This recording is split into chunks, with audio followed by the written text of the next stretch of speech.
নমস্কার, good morning. আজকে সকাল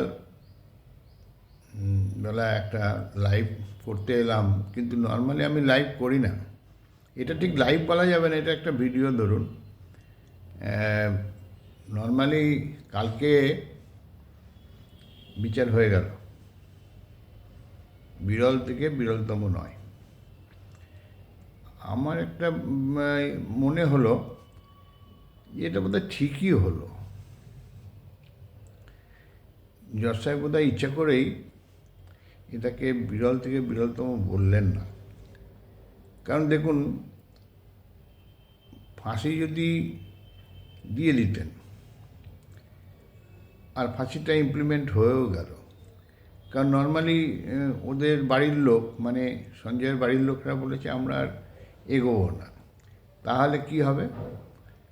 তাহলে লোয়ার কোর্টে যেটা হবে সেটা সেটা ইমপ্লিমেন্ট হয়ে যাওয়ার কথা যদি না লড়ে। আর ফাঁসির অর্ডার হলে রাজ্য সরকার খুশি হতো, বা যারা পারিপার্শ্বিক ওই সেই লোপাট করার ব্যাপারটা পুরোপুরি ফাইনাল হয়ে যেত। এখন কথা হলো, কেন বলছি যে ফাঁসি না দিয়ে বোধহয় ভালোই করেছেন।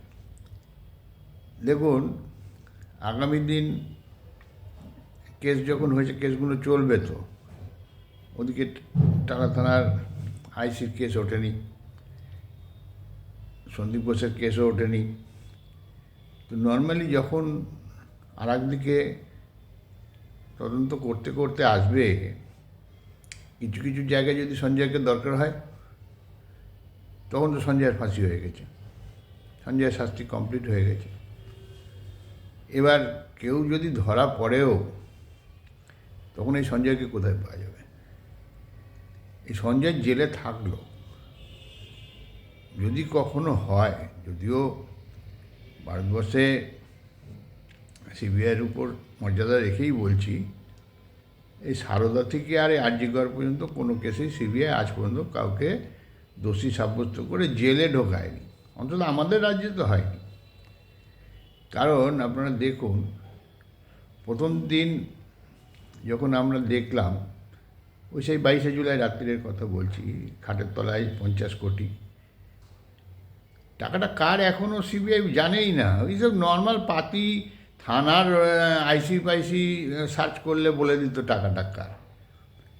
এখনও আমরা জানতে পারিনি যে ওটা অর্পিতার বাবা এত বড় লোক নয় যে টাকা নিয়ে রাখার জায়গা ছিল না বলে সব রেখে এসছেন, এরম নয়। আর সেকেন্ডলি হলো, কার টাকা সেটাই জানা গেল। ওই যে ওয়াটগঞ্জ না কোথায় একটা ধরা পড়লো না 20 কোটি টাকা, ওটাও জানা গেল না কার টাকা। ও কিছু বোঝা যাচ্ছে না। ওই নোবেল চুরি থেকে আর এই অভয়া পর্যন্ত বিচার কারোর হবেও না, কেউ ওই বিচারে যে শাস্তিও পাবে না। এবার আজকে যারা খুব অসন্তুষ্ট হলো, মানে আমরা যারা আম পাবলিক, আমার ধরুন আমি একজন সিনিয়র সিটিজেন, নর্মালি আমার বয়স হয়ে গেছে, তো আমি যেটা দেখছি, আগে একটা অপরাধ হলে আমাদের লালবাজারই ধরে ফেলত। সেই জন্য লালবাজারকে নাকি স্কটল্যান্ড ইয়ার্ডের যে সমস্ত পুলিশ তার সঙ্গে তুলনা করা।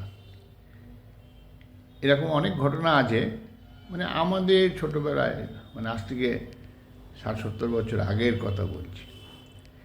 তখন সব পুলিশ মানেই হলো একটা বিশাল ব্যাপার, তারা ধরবেই। কিন্তু আজকে আপনারা দেখুন, যেটা পুলিশের একটা শ্রেণী আছে না, খুব ভালো, তারা চায় সব জিনিসই ওপেন হোক। কিন্তু এই রাজনৈতিক কচকচানি, এই যে ডাক্তারবাবুদের 42টা কোশ্চেন আছে, 42টা কোশ্চেন যদি ডাক্তারবাবুরা জানেন, পুলিশ জানে না, পুলিশ 84টা জানে।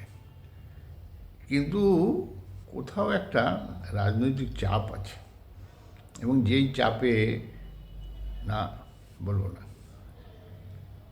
আপনারা একটু প্রথম দিনের থেকে চিন্তা করুন, যারা এই অভয়ের এই কেসে যারা দেখছেন, প্রথম দিন সন্দীপ ঘোষ রাস্তায় নেমে কি বলেছিলেন না, আমারও দুটো বাচ্চা আছে, তারাও আমাকে জিজ্ঞেস করবে যে এটা তোমার কী করে হলো। সেই জন্য উনি পদত্যাগ করলেন।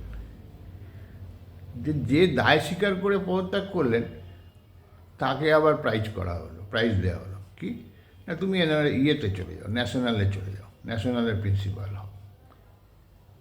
বেশ, তারপরে দেখা গেল হসপিটালে উদম ভাঙচুর কারা করলো না, যারা এই ঘটনার প্রতিবাদ করেছে তারা ভাঙল। তারা কিন্তু মানে এনআরএসে ঢোকার সময় গেটগুলো ভাঙেনি, এনআরএসের বাঁ দিক ডান দিক কোনো দিক ভাঙেনি, সোজা ওই সেমিনারের দিকে গেছে, ওইখানে গিয়ে ভেঙেছে। এরা কারা? এরা প্রতিবাদী মানুষ তো। সেদিনকে এটাও প্রমাণ করার জন্য বেশ কয়েক জায়গা থেকে অনেক লোককে অ্যারেস্ট করা হলো, কি বামপন্থী লোকজনেরা, এদেরকে অ্যারেস্ট করা হলো, করে দেখানো হলো যে এরা প্রতিবাদী মুখ নয়, এরা অ্যাকচুয়াল। আরে কারা বললো উপরে চল, তলটা বুঝতে পারেনি, first floor second floor third ফ্লোরের মানে বোঝেনি। তো আমার কথা হলো এইগুলো কি আলোচনা হয়নি? এই তো আমার মতো একটা মানে পুলিশি ব্যবস্থা, পুলিশি তদন্তের ব্যাপারে অনভিজ্ঞ লোকই বলছি,